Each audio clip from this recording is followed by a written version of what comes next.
नमस्कार, बहुत बहुत स्वागत आपका आदि टीवी पर। मैं हूं आपके साथ पारुल। स्पॉटलाइट देख रहे हैं आप और आज बात करेंगे अब अब्दुल्ला की सदस्यता पर खतरा। समाजवादी पार्टी के नेता आजम खान और उनके बेटे की मुश्किलें लगातार बढ़ती जा रही हैं। न्यायालय से सजा मिलने के बाद आजम खान अपनी विधायकी खो चुके हैं। अब उनके बेटे अब्दुल्ला आजम की विधायकी पर भी खतरा मंडरा रहा है, क्योंकि दोनों पिता पुत्र को स्पेशल एमएलए एमपी कोर्ट ने 2-2 साल की सजा सुनाई है। कानूनी तौर पर 2 साल की सजा पाए विधायक की विधायकी खत्म कर दी जाती है। मुजफ्फरनगर की खतौली विधानसभा सीट से विधायक विक्रम सैनी 2 साल की सजा के बाद विधायक के पद से हटाए जा चुके हैं। ऐसे में अब बड़ा सवाल यह है कि क्या अब्दुल्ला आजम की विधानसभा से विदाई का वक्त आ गया है। आज स्पॉटलाइट में इसी विषय पर हम चर्चा करने वाले हैं, लेकिन पहले इस मामले में राजनीतिक दलों के नेताओं के विचार क्या हैं, जान लेते हैं। कि भारतीय जनता पार्टी की सरकार आने के बाद छोटे हों या बड़े, सारे लोगों पर तेजी के साथ मुकदमों में कार्रवाई हो रही है और उस मुकदमे की बेहतर पैरवी के आधार पर ऐसे लोग दंडित भी किए जा रहे हैं। ये इसी प्रकार का मामला है। जल्दी न्याय होना चाहिए और न्याय के आधार पर कार्रवाई होना चाहिए। किसी भी समाज में जितनी जल्दी न्याय होगा, अपराध पर उतना ही बेहतर नियंत्रण लग पाएगा। भारतीय जनता पार्टी की सरकार विद्वेष और बदले की भावना से विपक्षी नेताओं को पर फर्जी मुकदमे जो लगे थे उनकी पैरवी करके कोर्ट से सजा कराने का काम कर रही है, ताकि जो सापा के विधायक हैं उनकी सदस्यता खत्म हो जाए।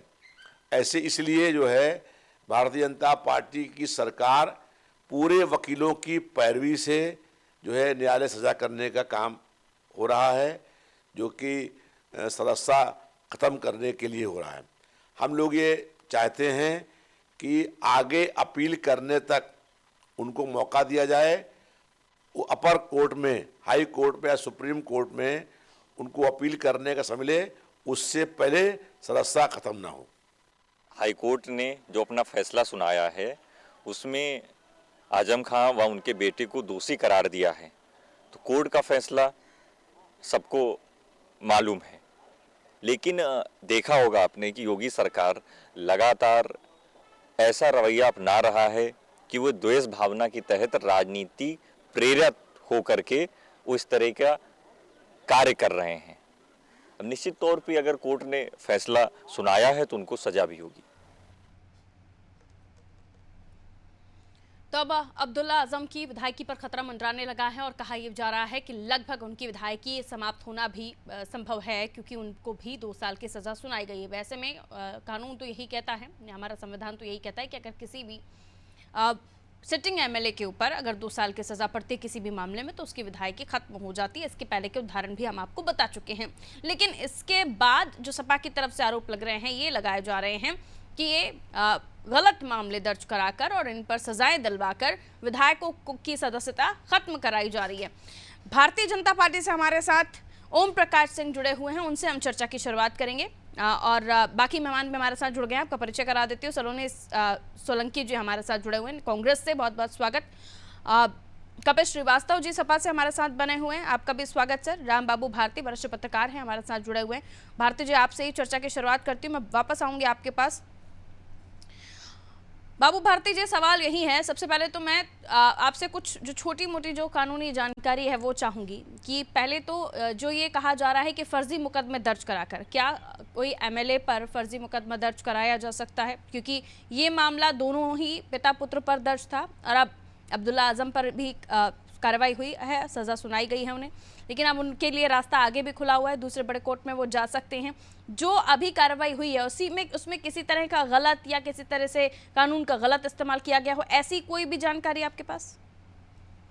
नहीं, देखिए, इस तरीके की जो है बात की जा रही है। कानून देखिए अपना काम कर रहा है, लेकिन आपको हम बता दें कि एक ऐसा ही मामला जो है राज गब्बर जब सपा में हुआ करते थे, तब एक मामला ऐसा आया था। उनके ऊपर जो है 2008 का मुकदमा चल रहा था, तो उनके ऊपर जो है ये धरना प्रदर्शन का मामला था, तो कोर्ट जो है उनके ऊपर मुकदमा दर्ज हुआ था। तो मैं आपको बता दूं कि 2017 में एक मामला आया था, तो उसी तरीके सुप्रीम कोर्ट ने एक आदेश दिया कि अब जो है जो विधायक और एमपी पे जो मुकदमे चल रहे हैं उन मुकदमों को किस तरीके से जल्द निपटारा किया जाए। तो उसके तहत एक विशेष जो है सुप्रीम कोर्ट ने एक आदेश दिया था कि विशेष अदालतों का जो है वो जो है गठन किया जाए, जिससे त्वरित न्याय और जो लंबित मुकदमे विधायक और सांसदों के हैं उनको जल्द से जल्द जो है उनका निर्णय किया जाए। तो इस निर्णय को भी इसी रूप में देखना चाहिए कि जो एमपी विधायकों पे और सांसदों पे मुकदमे चल रहे थे उनको किस तरीके से जल्दी से निपटारा किया जाए। तो ये कानून के दायरे में और जो सुप्रीम कोर्ट ने आदेश दिया था उसी के तहत ये भी निर्णय जो है वो माना जाए।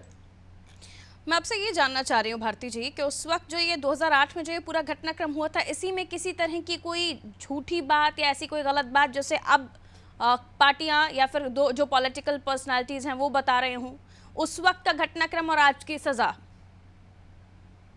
नहीं देखिए, जब अभी देखिए जिस तरीके से कोर्ट जो है वो जब एमपी एमएलए कोर्ट विशेष अदालतें बन गई तो वो कहीं ना कहीं आप मानिए कि जिस तरीके से निर्णय आ रहे हैं, जिस तरीके से भारती जी जो है कीजिए जो भी कह रहे हैं, क्या लगता है आपको ये जो सजा बताई गई है ये गलत लगती है क्या आपको?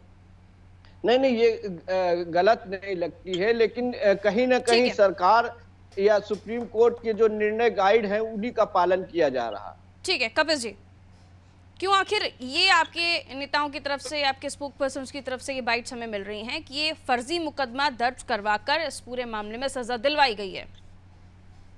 अरुण जी, पहले एक बात बता दीजिए, ये मुकदमा किन किन धाराओं में? सर हमें तो ये पता है कि जो पूरा मामला हुआ है, अब आप मुझे मत कहिए, मैंने वकालत नहीं पढ़ी है। मैं पूछ रहा हूँ, आप तो ये मुझसे मत पूछिए आप। मैं आपसे आपसे पूछ रही हूँ कि ये जो कहा जा रहा है ये क्यों कहा जा रहा है? फिर मैं कह तो रहा हूँ, आपसे पूछ रहा हूँ, अभी आपने मुझे पता है कि आप अच्छी खासी वकालत जानते हैं, इसलिए आपको ज्यादा नॉलेज होगा, लेकिन मैं सिर्फ इतना पूछ रही हूँ कि ये क्यों कहा जा रहा है आप लोगों की तरफ से? इस बात को कह रहा हूँ कि जब आप धारा और उस धारा का विस्तार देखेंगे, उसकी परिभाषित करेंगे तो आपको अपने आप समझ में आ जाएगा ये किन धाराओं की बात हो रही है।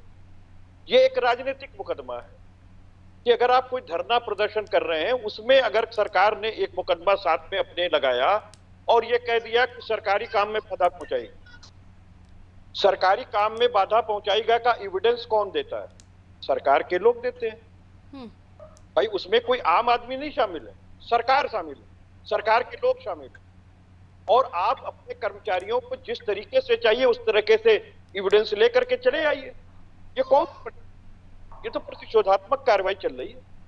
और मैं इसलिए कह रहा हूं कि सरकार की अपने लोगों के द्वारा दी गई गवाहियां हैं। ये मैं बिल्कुल नहीं कह रहा कि कोर्ट ने कोई पार्शियलिटी की। अरे कोर्ट तो वही करेगी जो के सामने पत्रावली पे एविडेंसेस आएंगे उनका परिशीलन करेगी। लेकिन जो लोग साक्ष्य एविडेंस दे रहे हैं वही कातिल भी हैं और वही मुंसफ भी हैं। मुंसफ किस सिलसिले में? मैं न्यायालय को नहीं कह रहा। एक सरकार खुद ही विवादी भी है, खुद ही विवेचना भी कर रही है, खुद ही एविडेंस भी दे रही है। कुछ समझ में आया? क्या ये झूठ है कि गाड़ी की चेकिंग हो रही थी उस वक्त और लोगों को इकट्ठा कर लिया था, समर्थकों ने चेकिंग में बाधा डालने की कोशिश की थी, क्या ये गलत है? और जो कोर्ट में मामला गया, क्या ये गलत है? मैं आपको बार बार कह रहा हूं, सरकारी काम में बाधा पहुंचाना ये तो एविडेंसेस का मामला है ना, कि जैसा 9 और लोगों पर भी इस पूरे मामले पर जांच हुई सर। एमपी एमएलए कोर्ट ने इस पूरे मामले पर जांच, क्या आपको लगता है कि उन्होंने ऐसे ही सजा सुना दी होगी? किसी तरह का किसी एविडेंस का ध्यान नहीं रखा होगा? कपिल जी, कि न्यायालय जांच नहीं करती है, परिशीलन करती है। मैं वही कह रही हूँ, बगैर किसी एविडेंस के 2 साल की सजा सुना दी। अन्वेषण है वो पुलिस करके लाती है, और पुलिस किसकी गवाही लेकर आ रही है? सरकारी कर्मचारियों की। मतलब अगर आप किसी से 4 बातें कर लें, आपकी गाड़ी रोकी जाए तो वो कह दे कि सरकारी काम में बाधा पहुंचाई गई और वो सरकार का ही आदमी है। तो 15 साल से आपको लगता है ये कर्मचारी अब बोले हैं? भाई मैं तो एक बात कह रहा हूं कि जो उनसे जो कहा गया कि अपने उन्होंने खुद ही एफआईआर दर्ज कराई है, वो अपने विरुद्ध एविडेंस देने जाएंगे कि नहीं साहब हमने प्रेशर में कर दिया था और ये सब सरकार की गलती थी, जो हमारी गलती थी। नहीं तो ये तो क्या सही है ना कि वहां पर चेकिंग के लिए गाड़ी रुकी थी। अब इसे भी मैं आप तो झूठा आपको बताएंगे। बार बार कह रहा हूँ 2008 में जो मामला हुआ, चेकिंग के लिए गाड़ी को रोका गया था और गाड़ी को रोकने की वजह से ये पूरा मामला उठा था। अब इसे भी झूठ मत बोल दीजिएगा कि ये भी झूठ है। कि आपकी गाड़ी को रोका गया। मान लीजिए मैं सरकारी कर्मचारी, मैंने आपकी गाड़ी रोक ली, मैंने कहा कि जरा डीएल दिखाइए। आपने कहा कि डीएल हमारे पास भूल के घर पे छोड़ आए हैं, हमको अवसर दीजिए, हम गाड़ी किनारे लगाते, हम लेके आते। आरती छूट गई है, हम लेकर। ये सारी चीजें तो ऐसी हैं जो आरटीओ के किस चीज की जांच कर रहे हैं। ये आपका कहना है कि जो धाराएं हैं उनमें अंतर है और जो ये 2 साल की सजा है ये गलत सुनाई गई है, आपका ये कहना है? फिर आप क्यों कंफ्यूज हैं इतना? मैं आपको रिपीट कर रही हूँ सर।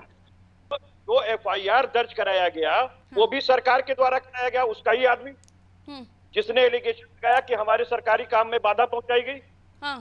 और वही पुलिस किसकी आदमी? वो भी सरकार की आदमी। वो एविडेंस को कलेक्ट कर रही है। और जो पब्लिक प्रोसिक्यूटर है वो किसका?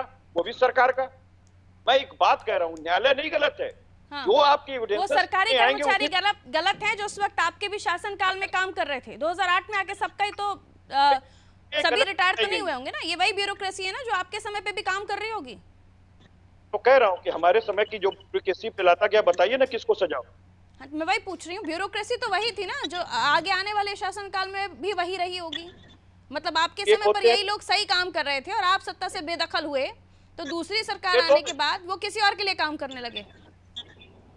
मैं तो साफ कह रहा हूँ, ये तो सरकार की अपनी मंशा पे होता है। आप जजेस को बड़ा आरोप लगा रहे हैं सर। क्यों नहीं बनाए? क्या गलत है क्या? जो प्रशासनिक तंत्र है, जो अधिकारी हैं जो उस वक्त वहां पर थे, या आप ऑल ओवर ब्यूरोक्रेसी को लेकर टारगेट कर रहे हैं? आपका ये कहना है कि सरकार बदलते ही ब्यूरोक्रेसी उनके सामने उन्हीं की तरह काम करने लगती है? तो आपको साफ कह रहा हूँ कि सरकार की पारदर्शिता पर निर्भर करती है। अगर कोई तानाशाह सरकार आ जाएगी तो उसकी एजेंसी को संवैधानिक हिला देगी। वो भारतीय जनता पार्टी ने किया। ठीक है, मैं आगे बढ़ रही हूँ, वापस लौटूंगी आपके पास, भारतीय जनता पार्टी के पास में जा रही हूँ। ओम प्रकाश सिंह जी, धाराओं का खेल कर दिया सर, और कोर्ट ने भी बगैर एविडेंस देखे, बगैर ये सोचे समझे कि वहां पर क्या हुआ होगा 2008 में, सरकारी कर्मचारी जो वहां पर मौजूद थे उनकी गवाही पर ही फैसला सुना दिया। ये कहना है कपिल जी का। अब इस पर क्या जवाब है आपका? पारुल जी, ये कोई पहला केस नहीं है जिसमें आजम खां या उनके बेटे का कोई नया मामला आ गया। आजम खां की सदस्यता क्यों समाप्त हुई, उस पर भी ये लड़े थे कि गलत हुआ है हेड स्पीच पर। उनका बेटा अभी सुप्रीम कोर्ट तक वो दो जन्म प्रमाण पत्र को लेकर के वो इसके पहले भी कार्रवाई हो चुकी है। जब 20 जनवरी 2008 को जब आजम खान और उनके बेटा अब्दुल्ला आजम के विरुद्ध मुकदमा कायम किया गया, तब तो भारतीय जनता पार्टी की सरकार नहीं थी। पिछले 15 वर्षों से उनको ब्यूरोक्रेसी से प्रॉब्लम है। एक सेकंड 15 वर्षों से ये मुकदमा चल रहा है, तब तो भारतीय जनता पार्टी के उसमें कोई सरकार नहीं थी। 15 साल पुरानी कोर्ट की अवमानना में कोर्ट ने इनके विरुद्ध मुकदमा कायम कराया है, तो कोर्ट तो भारतीय जनता पार्टी है नहीं। एमपी एमएलए कोर्ट ने फैसला दिया है सुप्रीम कोर्ट के एक आदेश के तहत कि इस तरह के पॉलिटिकल मामले जल्द से जल्द निपटारा हो। तो भाई आप ये बताइए कि मुजफ्फरनगर खतौली के भाजपा विधायक विक्रम सैनी को भी 2 साल की सजा हुई है, तब तो भारतीय जनता पार्टी तो उसमें फिर इन लोगों ने नहीं कहा। सवाल ये उठता है कि इस प्रदेश के अंदर इनकी सरकार जाने के बाद भारतीय जनता पार्टी की सरकार जब से बनी हुई है तब से आप ये समझिए कि अपराधी छोटा हो चाहे बड़ा हो, अपराधी की जात नहीं होती। लेकिन समाजवादी पार्टी अपराधियों को भी जात में, पंथ में, संप्रदाय में और क्षेत्र में बांटती है। जितने अपराधियों को सजा हो रही है, मुख्तार को हुई, साहब इसमें गलत हुआ, जात विशेष को हो गया। अतीक को हुई, साहब बुलडोजर चल गया, जमीन क्यों लिया। विजय मिश्रा को हुई, भारतीय जनता पार्टी प्रताड़ित कर रही। आप ये बताइए पारुल जी कि आजम खां को जो सजा हुई है या आजम खां पर जो मुकदमा चला है, क्या भारतीय जनता पार्टी ने कायम कराया? जौहर विश्वविद्यालय के खिलाफ जितने भी मुकदमा कायम हुए, भारतीय जनता पार्टी उसमें एक भी पक्षकार नहीं है। उसमें पक्षकार है गरीब मुसलमान और गरीब हरिजन। हुआ क्या, जब इनकी 4 बार सरकार थी, इस तरह के जितने गुंडे मवाली आपके समय पर नहीं बोले थे ना कपिल जी, प्लीज थोड़ा सा इंतजार कर लीजिए। आपके समय पर नहीं बोले थे, आप लिख कर रख लीजिए जो पॉइंट वो कह रहे हैं उस पर काउंटर कर दीजिएगा, थोड़ा सा सब्र से। और पारुल जी, हद तो ये हो गई कि कपिल जी बहुत अच्छे अधिवक्ता हमारे मित्र है कि समाजवादी पार्टी की सरकार काशी में, अयोध्या में, लखनऊ में सीरियल बम ब्लास्ट करने वाले आतंकवादियों के पक्ष में हाईकोर्ट में खड़ी हो गई और हाईकोर्ट ने फटकार लगाई कि आप कोर्ट के मामले में दखलंदाजी अखिलेश यादव की सरकार नहीं दे सकती। आज उन चारों अपराधियों को आजीवन कारावास की सजा कोर्ट ने दी है, क्या जवाब देंगे ये हर अपराधी के साथ? अरे भैया, आजम खान के खिलाफ अगर भारतीय जनता पार्टी ने मुकदमा कराया या किया तो कितनी बार संसद में आपने सवाल उठाया, कितनी बार विधानसभा में सवाल उठाया, कितनी बार सड़कों पर ठीक है, लेकिन अब्दुल्ला आजम के ऊपर जो आज सजा हुई है उसको लेकर उनका कहना है कि फर्जी मुकदमा दर्ज करवाया गया था, वहां इतना कुछ ऐसा बड़ा मामला नहीं हुआ था जिसको लेकर उन्हें सजा सुनाई गई है। ये बताइए पारुल जी, 2008 में किसकी सरकार थी? हमारी सरकार थी। 20 जनवरी 2008 में मेरी सरकार थी। मुकदमा कायम करने वाले पुलिस अधिकारी और वो हमारे थे।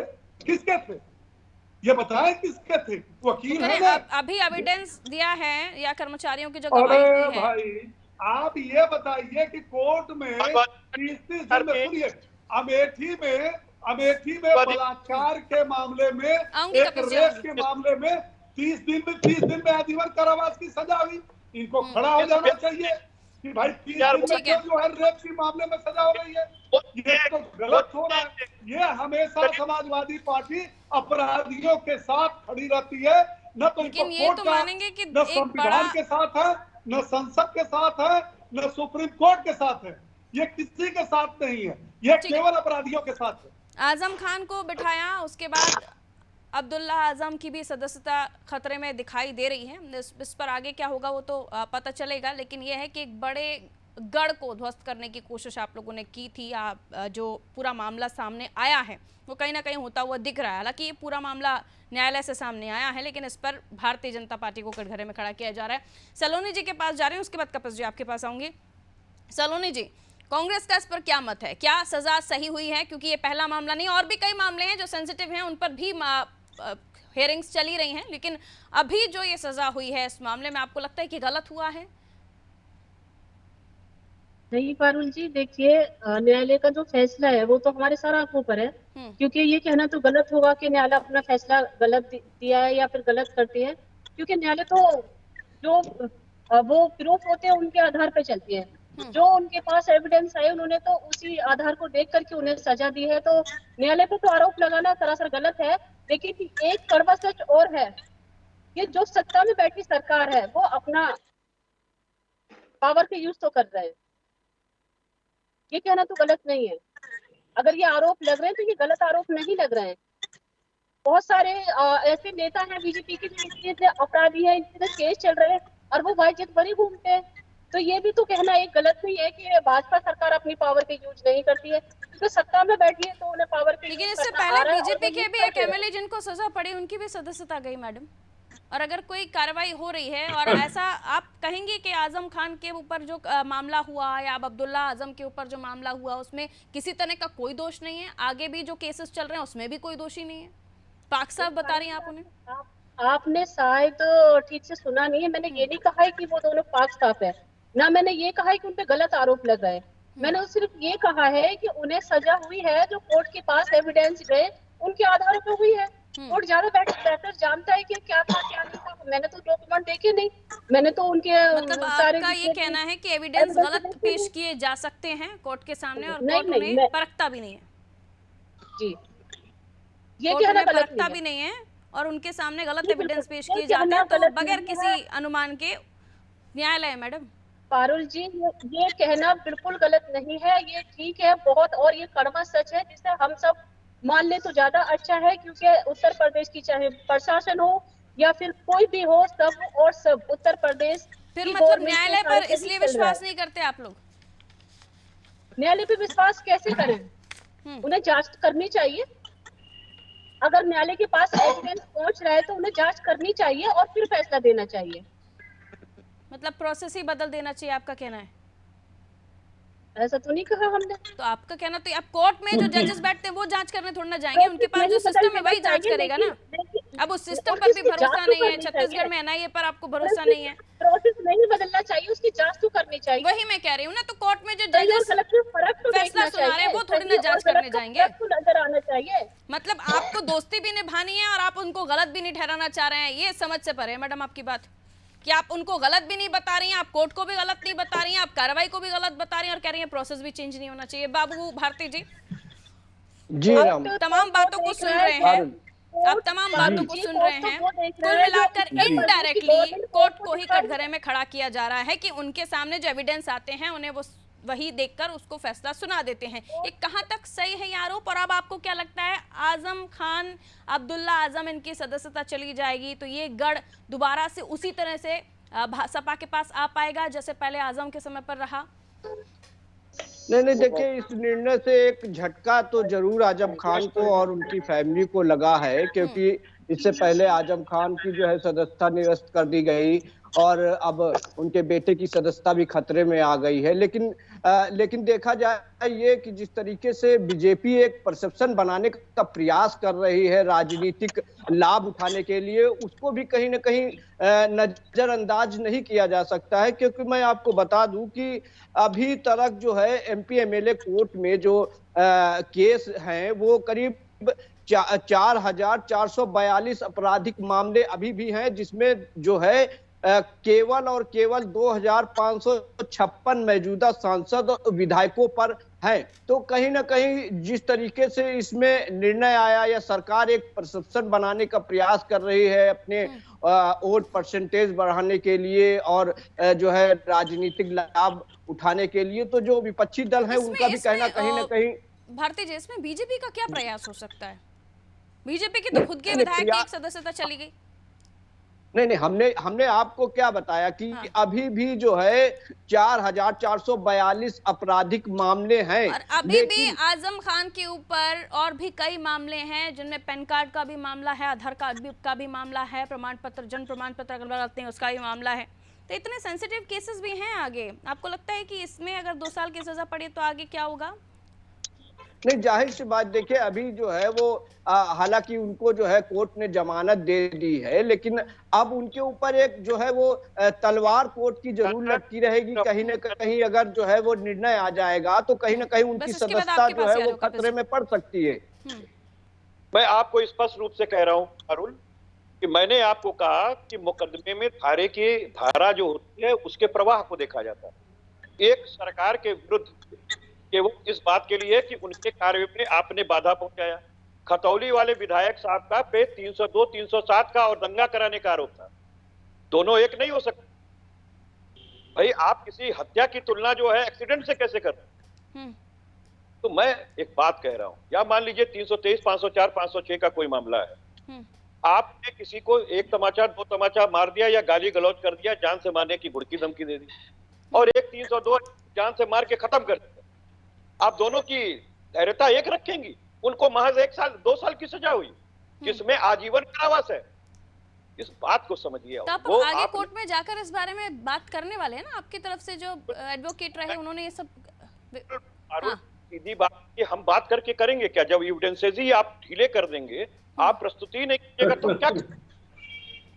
इसमें हंसने की बात नहीं है, मैं इसी को प्रैक्टिस करता हूँ। आप जैसे लोग मेरे पास आते हैं प्रैक्टिस करते, और 24 साल हो गया प्रैक्टिस करते हुए।